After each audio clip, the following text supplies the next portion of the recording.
Sale, ¿qué tal? Bueno, pues ya estamos. Bueno, entonces hoy vamos a terminar ya la parte de historia. Ya es la última sesión y ya en sí ya es la última sesión de todos los contenidos. Y la otra semana lo único que vamos a estar haciendo serían test y checando algunos videos de refuerzo, ¿no? De repaso. Entonces les mandaría, por ejemplo, las clases ahí para que lo vayan viendo. En el WhatsApp, perdón, les voy a mandar los links de los videos. Son muy importantes en este caso que los hagan porque son un resúmenes muy concretos de 3 minutos, minuto y medio, algunos, máximo el que dura más, quizás 5 o 6 minutos. Entonces sí, les ayuda a repasar. Entonces, por ejemplo, en una hora pueden verlos de toda una materia, entonces está bastante bien. Y luego dejan otro espacio y luego vuelven a ver los otros, ¿no? De otra materia. Entonces, eso sería para que ustedes mismos los vayan viendo y aprovechar aquí también en el espacio, pues para ir haciendo test primero los vamos a hacer por materia, no por materia, por grupos, por ejemplo, de habilidad matemática y matemáticas, luego habilidad verbal y español, luego todo lo que es ciencias experimentales y luego ciencias sociales. Y luego terminaremos el viernes de noche con uno general, ¿no? Para que ya lo vayan considerando. Bueno, pues vamos a comenzar, que me salgo un poco bien. Muy bien, bueno, en la sesión de ayer estábamos viendo el Porfiriato y vimos en este caso cómo durante el régimen de Porfirio Díaz, si bien hubo un avance en la parte económica, la parte de la entrada de la industria, de esta avance que ya estaba en Europa, que lleva mucho más avanzado en Europa y Estados Unidos con la parte de la tecnología que empezó a entrar, el ferrocarril, barcos, ¿no? La electrificación, hacer que las ciudades estuvieran prácticamente con una urbanidad muchísimo más avanzada. Se dejó, por otra parte, la parte social y la parte política, pues tuvo sus claroscuros, ¿no? Hubo la dictadura, por un lado, donde se perpetúa durante 30 años, perpetua, perdón, 30 años en el poder, Porfirio Díaz, y la oposición política pues también queda desaparecida. Hay una política pues sí, de prácticamente no compartir el poder con nadie más cercano a él, y el campo y la parte también obrera, pues, los derechos, pues quedan totalmente olvidados, ¿no? Y rezagados, incluso en una huelga, en la huelga de Cananea, perdón, sí, Cananea, eh, hasta interviene el ejército de los Estados Unidos para aplacarla, ¿no? Entonces, obviamente, sí hay eh, una gran oposición ahí concentrada que obviamente está desaparecida, y cuando dice Porfirio Díaz que no se va a reelegir, pues entonces se organiza y empiezan a salir. Pero pues obviamente esto no va a durar mucho, porque finalmente Díaz en 1910, pues en las elecciones, pues se vuelve a presentar como candidato y, peor aún, ¿no? De hacer fraude y gana. Entonces, el proceso de la independencia de la revolución va a ser, sí va a ser complicado, va a tener muchos momentos donde primero va a ser uno el enemigo, luego va a ser otro, luego van a pelear entre todos. Entonces, obviamente sí vamos a tener ahí unas cuestiones complejas, ¿no? Para poder entender. Entonces, la fecha del 20 de noviembre es porque finalmente uno de los contendientes en esta campaña de la presidencia, que es Madero, es el que le hacen el fraude, Díaz. Entonces, obviamente, él lanza, ojo, muy importante esto, es el plan de San Luis. El plan de San Luis lo que dice es sufragio efectivo, no reelección. O sea, una vez que es electo alguien, pues, y cumple su periodo, pues no se puede volver a elegir como presidente.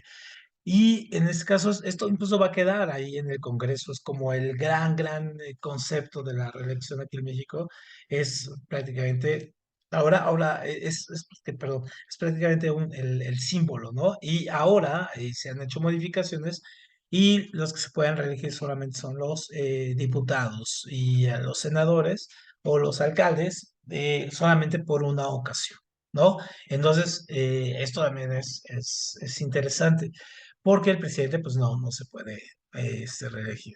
Y entonces, obviamente aquí Madero se levanta con este plan el 20 de noviembre de 1910. Entonces, obviamente va a haber una presión muy fuerte para que en este caso salga Díaz y Díaz finalmente termina saliendo, se va del país y obviamente vuelve a haber otra elección para justificar, la, eh, la presencia constitucional de Madero y en 1911 Madero toma posesión, ¿no? El 6 de noviembre.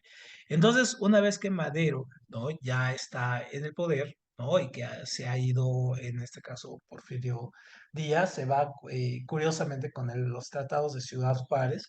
Y es curioso, pues, porque Juárez, si bien, pues, quería derrocar en un momento a Juárez, ¿no? Entonces, aquí el primer gran héroe, entonces en este momento se convierte Madero, ¿no? Entonces, Madero comete un error que le va a costar prácticamente el puesto, que es deja a la mayoría de su gabinete, deja a gente que trabajó con Porfirio Díaz, o sea, los famosos científicos, este grupo que se le llamó así al gabinete de Díaz. Científicos no es como ahora que sería más bien hasta como un buen nombre, ¿no? Hasta les daría confianza a alguien, ¿no? Acá era una manera despectiva, más bien lo que se ve, como se les decía, ¿no? Entonces, obviamente, hay otros problemas que están también saliendo, entonces, y que no se habían atendido, que Madero los empieza a desatender, también haciendo la misma secuencia aquí de días, que es, por ejemplo, el campo. Entonces, en el sur, ¿no? En este caso, en Morelos y Guerrero, pues surge Emiliano Zapata y Emiliano Zapata saca también su plan, que es el plan de Ayala, que dice, en este caso, la tierra es de quien lo trabaja y, en este caso, tierra y libertad. Y promulga, hace toda un análisis del campo, del abandono en el que ha estado, las condiciones laborales, ¿no? El desprecio hacia el campesino, trabajo casi esclavista en el que estaban sumergidos. Y entonces, obviamente, el plan de Yala, pues, se va a convertir en un documento muy interesante para ver después cómo las leyes que después se construyeron a favor de los campesinos, pues tienen su origen ahí. Entonces, incluso Madero se entrevista con Zapata, que es la cabeza de todo este movimiento, y pues obviamente llegan a hacer algún tipo de pacto. Entonces, esto no es bien visto, sobre todo por el gobierno de Estados Unidos, que hace que su embajador pues tenga una intervención muy fuerte en este caso. Es decir, el embajador comienza a hacer, a cabildear con diferentes grupos opositores a Madero, incluso con gente del gabinete. ¿Por qué? Pues porque lo sienten débil. Madero pues, era un terrateniente, burgués, ¿no? Tenía la vida pues más bien ya realizada, pero entonces cuando viene este cambio de empezar a dar tanto derechos ahí a los campesinos y empieza a tener también unas ideas de modificación a las leyes para los obreros, entonces dicen, no, por ahí no vas, ¿no? Entonces, incluso Porfirio Díaz, antes de irse, había sacado una de sus frases más clásicas que se le recuerda, esta de pobre México, tan cerca de Estados Unidos y tan lejos de Dios. ¿Por qué? Pues porque obviamente hablaba de la relación que tenía con los Estados Unidos, ¿no? Entonces, que era una relación muy, muy, muy fuerte, entonces, y muy intervencionista. Entonces, bueno, Madero, pues, no tenía la experiencia política de estos, y finalmente le dan un golpe de Estado en 1913. Estos días, ¿no? La decena trágica, en este caso, estos 10 días son muy importantes porque es prácticamente aquí comienza una guerra civil, ¿no? Entonces la gente, el mismo gabinete de Madero le da la espalda y se va con el que era el secretario de guerra, que es Victoriano Huerta, y entonces le quitan el poder. Y entonces en este caso, es asesinado, es fusilado Madero junto con su vicepresidente, en este caso Pino Suárez, ahí donde hoy es el archivo general de la nación, ¿no? Ahí en San Lázaro. Entonces, obviamente, al tomar el poder, aquí este Victoriano Huerta también empieza a aplicar políticas, pues sí, políticas muy dictatoriales, ¿no? Que se queda con todo el poder y obviamente, pues aparte era un militar, entonces, obviamente, el poder civil otra vez se pierde. Entonces, Venustiano Carranza, en este caso, que era gobernador en Coahuila, pues se levanta, ¿no? No reconoce a Victoriano Huerta como presidente y se levanta estableciendo algo que se llama el Plan de Guadalupe, que es decir, vamos a derrocar a este hombre y vamos a convocar otras elecciones y vamos a rehacer la constitución. Entonces, es bastante ambicioso su plan. Entonces, obviamente, él va a reunir dentro de su plan, va a reunir a las fuerzas militares, por ejemplo, del norte, otras del sur, pero también a estos generales rebeldes y políticos. Por ejemplo, a Villa, que es el jefe de la división del norte, se une, en este caso, a Venustiano Carranza. Zapata también se une a la guerra con su ejército del sur. Y entonces vamos a encontrar a personajes ahí como Obregón, ¿no? Obregón, Calles, Orozco, Felipe Ángeles, el aeropuerto, el mismísimo Cárdenas, que después va a ser presidente, en fin. Entonces se unen todos ellos para pelear contra, en este caso, Victoriano Huerta. Entonces, Victoriano Huerta, su ejército empieza a dejarlo, le empieza a dar la espalda y en 1914 también en este caso es vencido. En este caso, Victoriano Huerta tiene que renunciar y se va, ¿no? Lo más curioso es que se va a Estados Unidos y luego va a morir en una prisión allá. Pero aquí otra vez interviene mucho el embajador, ¿no? Hay una intervención directa del embajador donde intenta o ve que Victoriano Huerta, pues no es como precisamente el mejor presidente o el que mejor le sirva a los intereses de Estados Unidos. Y sobre todo, aquí dense cuenta de las fechas que está empezando la Primera Guerra Mundial en Europa. Entonces, obviamente no lo ve como un buen aliado, entonces necesita un aliado muchísimo más inteligente y uno que pues le asegure un mayor dotación de recursos, y entonces lo va a encontrar en Carranza. Por eso también la balanza se va de ese lado, porque Estados Unidos empieza a apoyar a Carranza, le da armas, ¿no? Y reconocimiento diplomático, y entonces, pues prácticamente Victoriano Huerta queda sin nada, queda totalmente, pues sí, vacío, ¿no? Entonces, ese mismo año, 1914, ¿no? Se va a firmar este tratado, ¿no? De Teoloyucan, donde ya se pone fin a esta segunda parte de la guerra, donde ya incluso se convoca a un Congreso Constituyente, es decir, a que haya diputados y senadores para redactar una nueva constitución. Entonces, obviamente, mientras está pasando eso, hay un problema, porque tienen el problema de quién se va a quedar con el poder. O sea, si bien Carranza es el jefe militar y todo ello, sí dicen, bueno, pero somos muchos, ¿no? Muchos vencimos a Victoriano Huerta, entonces hay que ver quién se va a quedar como presidente. Entonces se crea la Convención de Aguascalientes, ¿no? Y ahí están los bandos, pero ya los bandos están muy divididos. O sea, el bando de Carranza, con en este caso Calles, con Obregón, con Cárdenas, y por otro lado está el bando, que puede decir así, de campesino, que está formado por Villa, Zapata, ¿no? Y Pascual Orozco.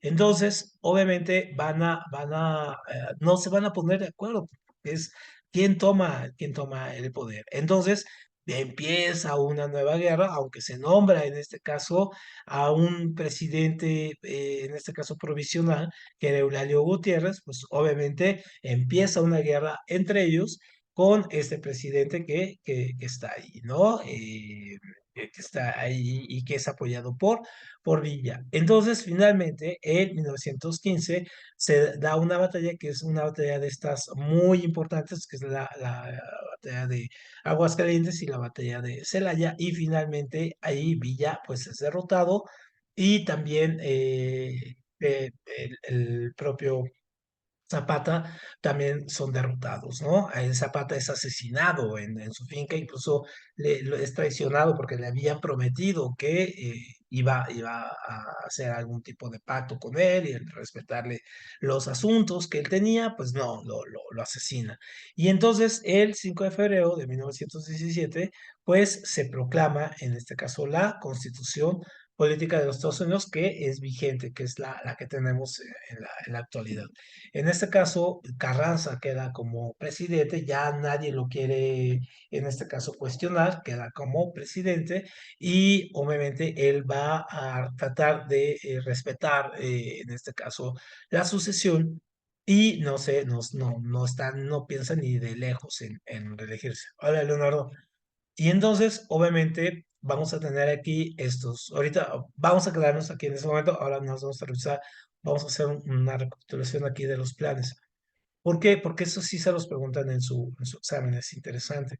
Entonces, tenemos el plan de San Luis, ajá, que es el plan de Madero, el de sufragio efectivo, no reelección, el plan de Ayala, que es el de Zapata, que es el que nos dice esto de tierra y libertad, no, la tierra es de quien la trabaja y es la proclama campesina con la cual van a estar luchando, ¿no? En este caso, este plan de la empacadora, ¿no? Es el plan de Pascual Orozco, ¿no? Que va a desconocer a Madero.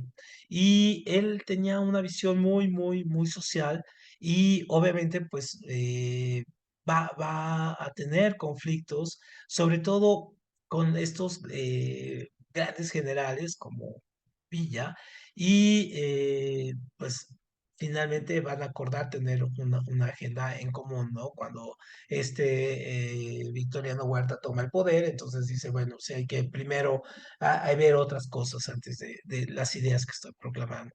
Luego el plan de Guadalupe, en este caso de Carranza, que es prácticamente el plan con el que vencen a Victoriano Huerta, y la Convención de Aguascalientes, está donde se nombra a Eulalio Gutiérrez como presidente y que rompe la alianza que había entre todos los caudillos, en este caso de la revolución. Entonces, si fijan, ahí son varias etapas. Bueno, vamos a arrancarnos aquí. Aquí es cuando están en la Ciudad de México. Villa se toma una foto, entran y se toma una foto aquí en la silla presidencial. Aquí en este caso está Zapata, que es aquí está Zapata. ¿Ah? Aquí está Villa, ¿no? Y se han hecho muchos estudios acerca de las personas que están ahí. Esta fotografía es una de estas fotografías icónicas de la historia de México, de la historia reciente de México, ¿no? Y sobre todo de la etapa de la Revolución, creo que es la más emblemática, es la más conocida. Esa y la de las Adelitas ahí que van en el tren. Entonces, de esta constitución del 17 que es vigente, pues y se han hecho muchas reformas, se han modificado, pero sigue siendo la constitución que nos rige. Entonces, los artículos que son muy, muy importantes y que les mencionan mucho en este caso en su examen, pues son estos, ¿no? El artículo tercero, que es el artículo sobre la educación, que debe ser gratuita, laica y obligatoria y se ha modificado. Este es un artículo que ha sufrido muchas modificaciones porque así es un poco así el asunto. O sea, hay un artículo, ¿no? El artículo, este es el artículo general. De este artículo sale, en este caso, reglamentos. En todos los reglamentos van a tener un montón de variantes. Entonces, por ejemplo, en algún momento dado, Cárdenas le puso que la educación debe ser gratuita, laica, obligatoria y socialista, ¿no? Por lo que se entendía en la época por socialista. Entonces luego llegó el otro presidente, lo modificó y le quitó lo de socialista. O en los últimos gobiernos neoliberales, si bien no le pusieron esto de gratuita, laica y obligatoria y neoliberal, pues sí, prácticamente era un tipo de educación de ese tipo. Entonces, obviamente el artículo tercero, el de la educación, es uno de los más importantes. Luego también tenemos el artículo 27, ojo, porque este es muy, muy importante. Este es el que habla sobre la tierra. Y entonces este también se ha modificado, sobre todo se modificó en la época de Lázaro Cárdenas, donde se hace toda la reglamentación de esto que se va a conocer como el ejido. Si bien existía en las leyes, no estaba tan reglamentado y no se entendía bien cómo era la distribución. Entonces, ya con esta constitución se le da un marco jurídico más amplio, más fuerte, y entonces ya se empieza la repartición de tierras de una manera más ordenada con el ejido. Y luego, por ejemplo, con Salinas se cambió y entonces quitó la cuestión de que el ejido era parte de la nación, entonces se podía vender, en fin, ¿no? Entonces, bueno, ya también se cambió ¿no? Y luego tenemos el 123, que es el que habla sobre los derechos de los trabajadores. Y entonces, por ejemplo, aquí, que no lo vimos aquí en nuestra cronología, tenemos que este artículo se le debe mucho su creación a los hermanos Flores Magón, allá en Puebla, que fueron unos personajes que estudiaron muy bien los contenidos de lo que estaba pasando en Europa con los obreros, los movimientos obreros, el anarquismo, el socialismo, el materialismo histórico, y empiezan a traer todas estas proclamas de que los trabajadores, ¿no? De la jornada de trabajo, la cuestión de los derechos, vacación, salud, utilidades, todo ello, en fin, ellos le deben más bien la Constitución le debe a ellos este artículo, ¿no? El 123. Entonces, así están divididos. Ujú. Y obviamente ya en este artículo, aquí podemos ver esta imagen, ¿no? Vean, a Díaz, ¿no? Lo saca Madero, a Madero lo saca Huerta, ¿no? A Huerta lo saca Zapata, Carranza mata a Zapata, luego Villa, es matado por Obregón, y a Zapata, luego Calles, ¿no? Se queda con todo el poder, llega Cárdenas, y finalmente Cárdenas se va a convertir en el PRI. Por eso es tan importante conocer esto, porque entonces entendemos desde dónde viene el PRI. Cuando la gente habla del PRI, bueno, incluso a mí me parece todavía ya tan viejo, ¿no? Hablar de un partido que tiene, pues ya, sus 100 años, ¿no? Entonces, que los va a cumplir ya muy, muy, muy pronto. Entonces, imagínense, un partido de 100 años. Entonces, obviamente, después de esta cuestión donde queda Carranza como presidente, entonces después también va a haber una serie de traiciones, o sea, no queda todavía bien y viene la tercera etapa de la revolución. Entonces, obviamente van a surgir los gobiernos, por ejemplo, aquí de Obregón, Calles, Portes Gil, Pascual Ortiz Rubio, Belardo Rodríguez, Lázaro Cárdenas. Sin embargo, aquí los vemos como si todo fuera en orden. Pero si se empiezan a fijar bien, los periodos de gobierno eran de 4 años. Entonces, por ejemplo, estos pues los cumplen. Pero vamos a tener estos tres, ajá, si se fijan aquí, esos tres solo están 2 años cada uno. ¿Por qué? Porque estos presidentes van a estar en algo que se va a llamar el maximato. Es decir, donde hay un jefe máximo. O sea, está el presidente, pero el presidente es el que tiene no tiene poder, porque el poder real lo tiene el jefe máximo. ¿Y quién va a ser el jefe máximo? Pues en este caso va a ser Plutarco Elias Calles. Entonces vamos a ver cómo se queda con todo este poder este hombre. Entonces, y vamos a hacer un recuadro aquí, una pizarra. Entonces, aquí teníamos a Carranza, pues, que se había quedado. Carranza, en este caso, no viene el proceso de elecciones en el 19 y él no elige como su candidato o el candidato que lo supla, no elige al que se consideraba como el candidato natural, entendiéndose es por el que el favorito, ¿no? Que era Obregón. Y entonces Obregón, al sentirse traicionado por Carranza, ¿no? Pues, ¿qué hace? Pues lo manda y lo asesina. ¿No? En Tlaxcala al Tongo. Entonces, llega un presidente provisional que solamente va a hacer el proceso de elecciones, en ese caso que es Adolfo de la Huerta, pero finalmente él ya se vuelven a hacer elecciones y va a quedar en ese caso Obregón, ¿no? Obregón va a quedar como presidente. Entonces, Obregón cumple su periodo, ahorita vamos a ver lo que hace, cumple su periodo, pero después nombra él a un sucesor, ¿no? Que es Plutarco Elías Calles, que había sido bastante discreto, era un general, todos ellos sonorenses, ¿no? Y acá de Coahuila, y entonces era un general que había caracterizado por ser discreto, un tanto leal ahí con Obregón, le había mostrado. Entonces cumple su periodo, ajá, y Obregón, pues al pensar que tenía la sumisión total de Calles, pues en este caso le pide que haga, reforme la constitución para que se pueda reelegir. Entonces estaba tocándose como el gran concepto, ¿no? Uno de los grandes motivos que dio pie para la revolución, esto de la reelección. Entonces Calles sí hace el cambio y Obregón, ¿no? Se lanza de candidato y gana, ¿no? Entonces aquí Obregón hubiera sido presidente aquí de nuevo, o sea, de hecho, gana las elecciones y todo ello.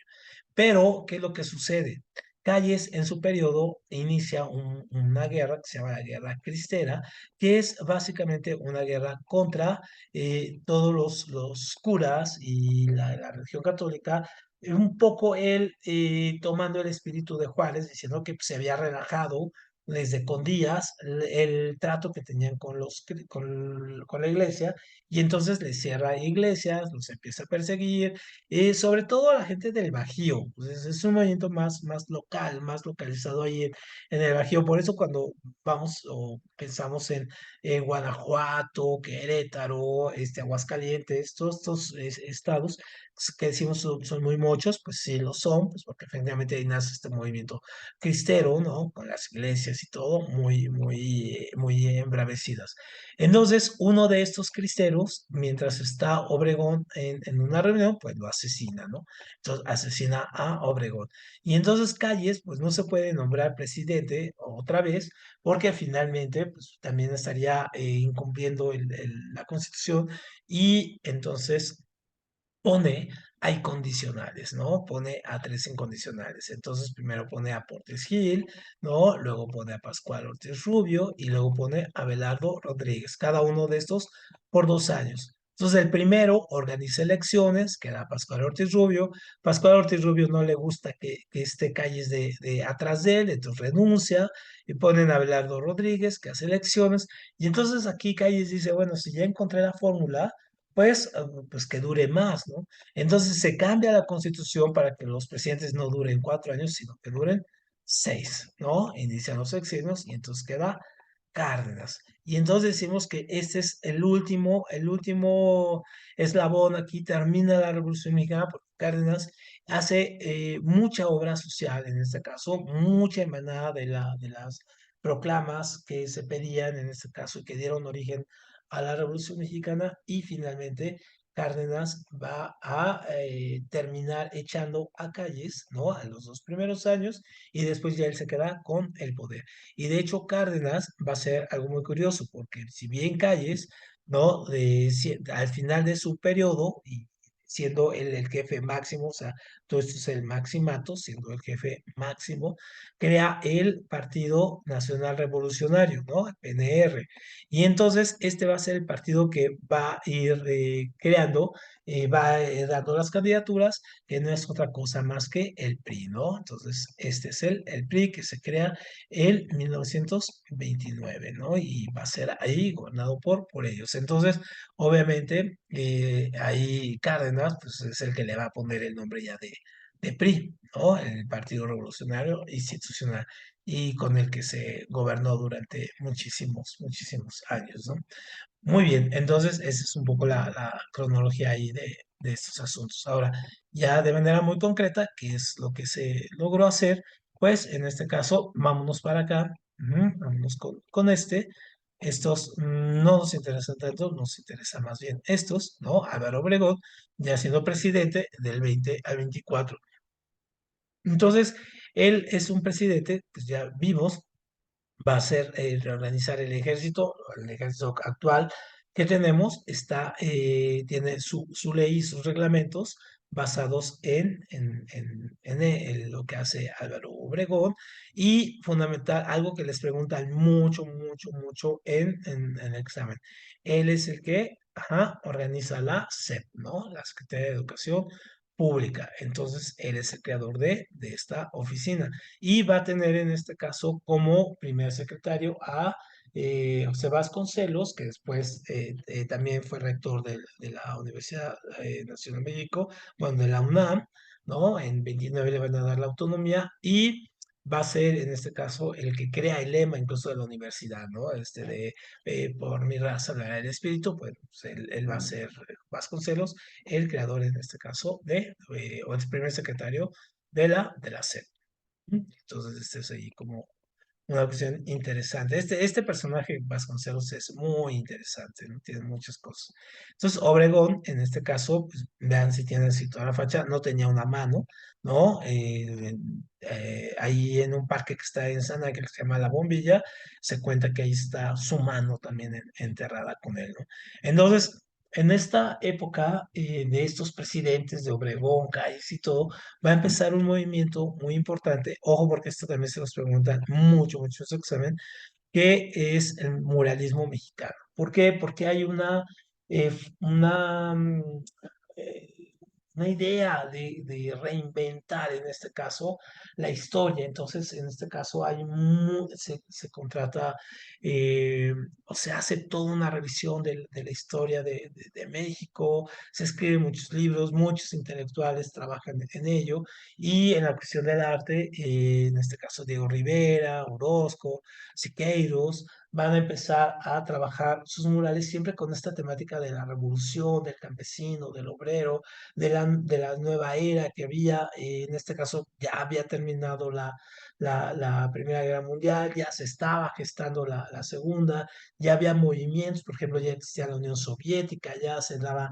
mayor difusión a la lucha obrera, a la lucha del proletariado. Entonces empieza a crear ahí todo esto, toda esta identidad de fuera, pero también la identidad en interior es así buscar las raíces indígenas, ¿no? Entonces, por esos murales así de Rivera, así de exaltación del nacionalismo mexicano con base a las culturas prehispánicas, ¿no?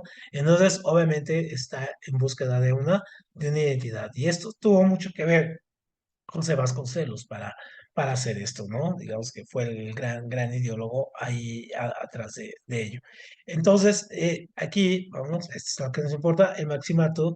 Entonces, ya cuando está Calles con estos presidentes bajo su dominio, bueno, logró hacer un impulso bastante fuerte de algunas cosas. Por ejemplo, este va a crear el Banco de México, ¿no? Muy importante. Y esto también es una acción que también les preguntan mucho en su examen, ¿no? La creación, una de las cosas que hace es la creación del Banco de México y entonces este es uno de los más importantes porque él sí empieza a ver, empieza a pactar incluso ya con los gobiernos y con los bancos del exterior, con gobiernos, con Estados Unidos, ¿no? Están estos tratados de Bucareli que se había formado Obregón, pero él les empieza a dar ya forma como tal, empieza a formar bancos nacionales, ¿no?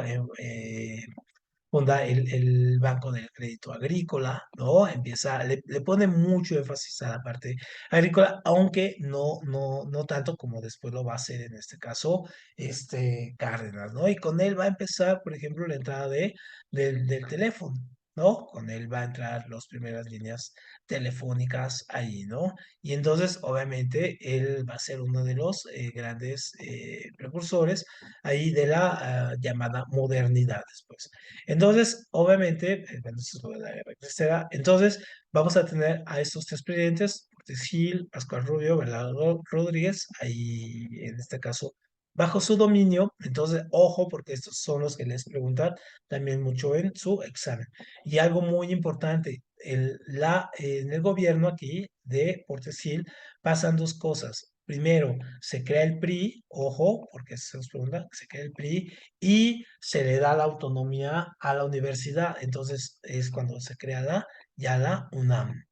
O sea, ya tiene antes era Universidad Nacional de México, ya con la A, entonces queda Universidad Nacional Autónoma de México, como la conocemos actualmente, ya con sus órganos, en este caso decisión interior y todo ellos. Entonces, eso es muy importante.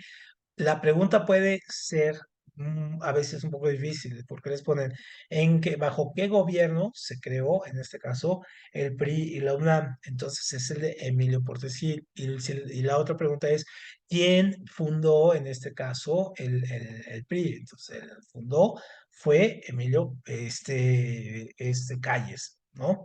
Él es el fundador, no este. Ujú. Entonces, ojo, porque esas son a veces ahí un poco las trampas donde se da a confundir, ¿no? Entonces hay que leer bien la pregunta. Y entonces decíamos que terminando estos tres gobiernos, pues va a subir Lázaro Cárdenas, y Lázaro Cárdenas pues ya va a ser el primer sexenio del 34 al 40, y este va a ser un presidente que va a tener muchísima obra, ¿no? Muchísima obra social. Entonces, por un lado, pues la pregunta clásica que les hacen a ustedes pues, es la creación de Pemex, la expropiación petrolera, ¿no? Es muy importante, también le da énfasis al turismo, ¿no? Funda el Politécnico, también es muy importante, la Escuela Nacional de Educación Física, el Instituto Nacional de Antropología e Historia, ¿no? El INA, el Departamento de Asuntos Indígenas, o sea, elementos que no sé, que se bien estaban concentrados en otras ramas como las secretarías de educación o las secretarías, en este caso, de obras, pues aquí ya van a tener una autonomía para poder empezar a hacer cosas, ¿no? También le da refugio aquí a los exiliados de la Guerra Civil Española y llegan muchos que son expulsados por la llegada de Franco a España, que en este caso expulsa a los republicanos y muchos de ellos llegan aquí, se integran a las universidades, se integran a la vida pública y hay un fortalecimiento incluso en la academia. Y pues todavía los nombres y apellidos de estos personajes que llegaron, pues todavía son de mucho peso a nivel intelectual aquí en la universidad.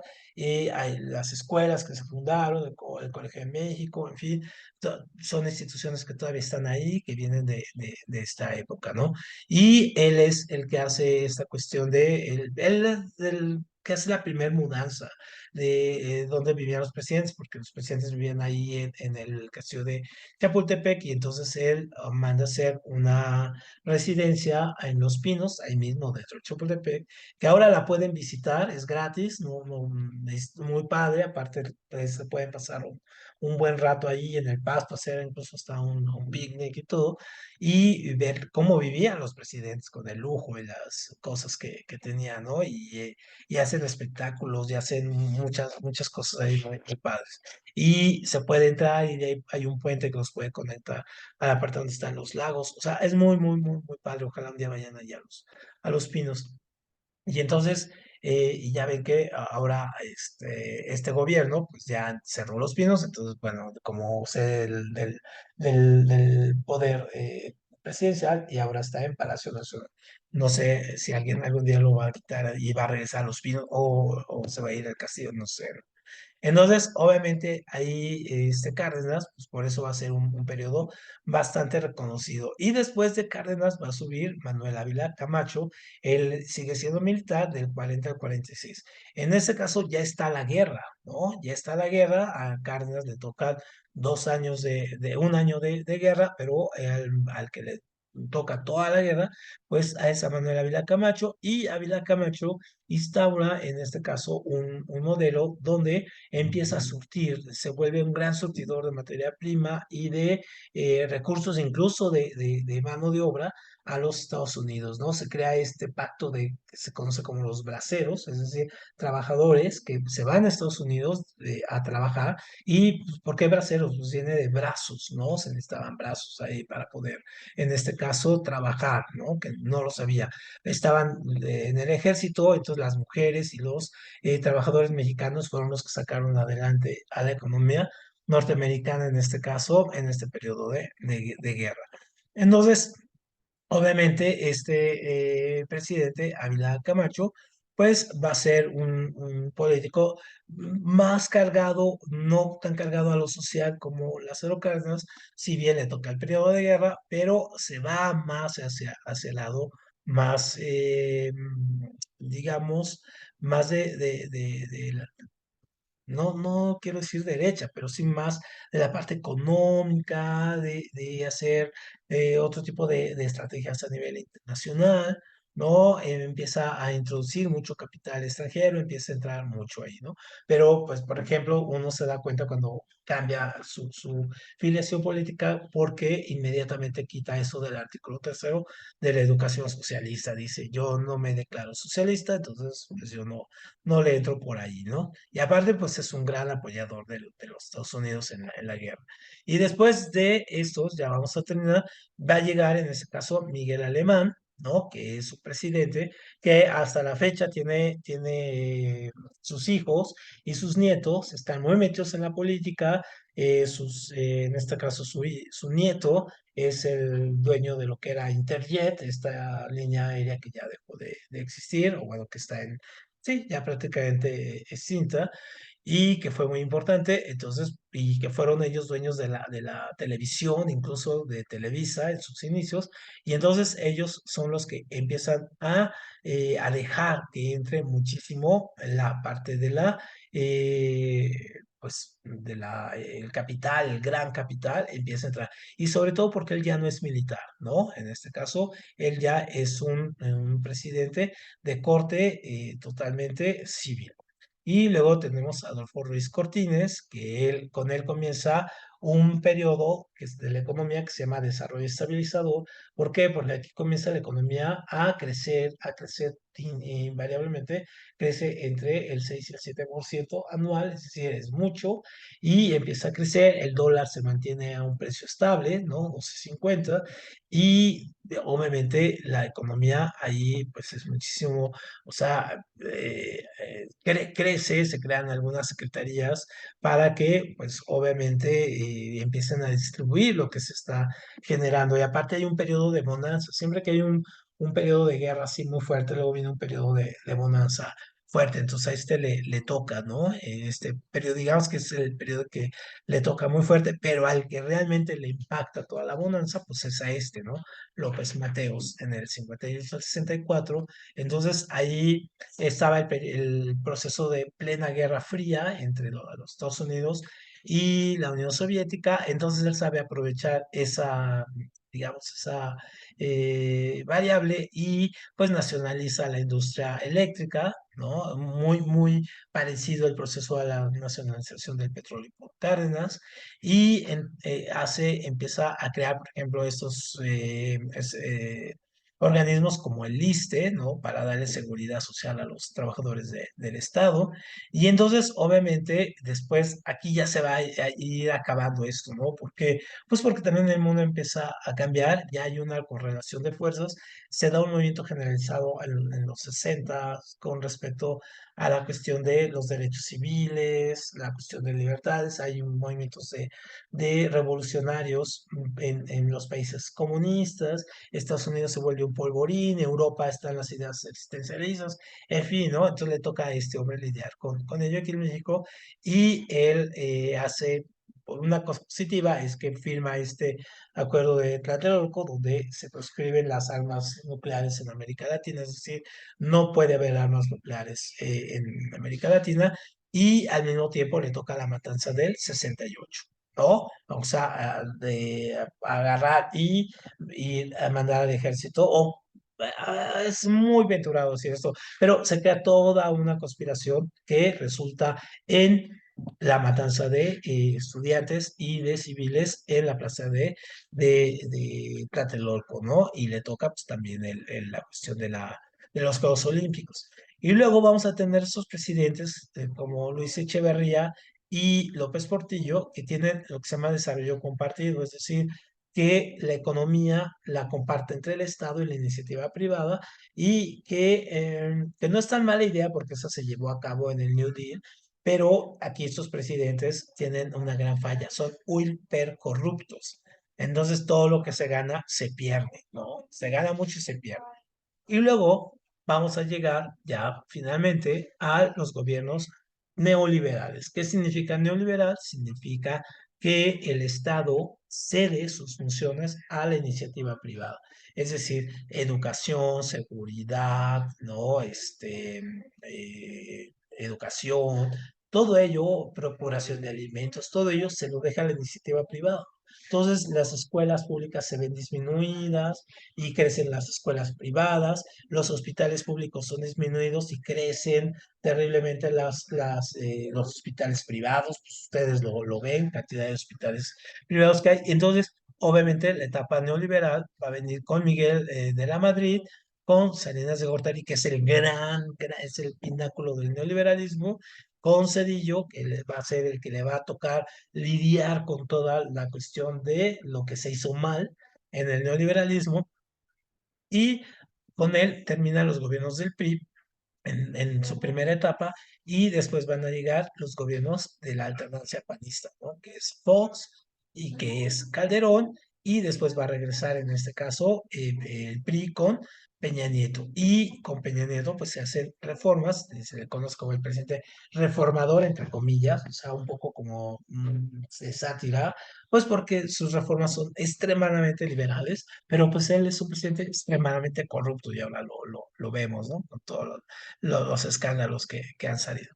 Entonces, y esto dio pie, pues, para que la gente se exacerbara y finalmente tenemos el gobierno ahora de López Obrador, que se caracteriza por ser un gobierno más allá de esas etiquetas populistas y todo, que son etiquetas dadas por otro tipo de circunstancias, más de corte social, ¿no? O sea, atacar la pobreza desde sus orígenes, la seguridad desde sus orígenes, en fin, ¿no? Entonces tenemos otro tipo de gobierno más cargado a la izquierda.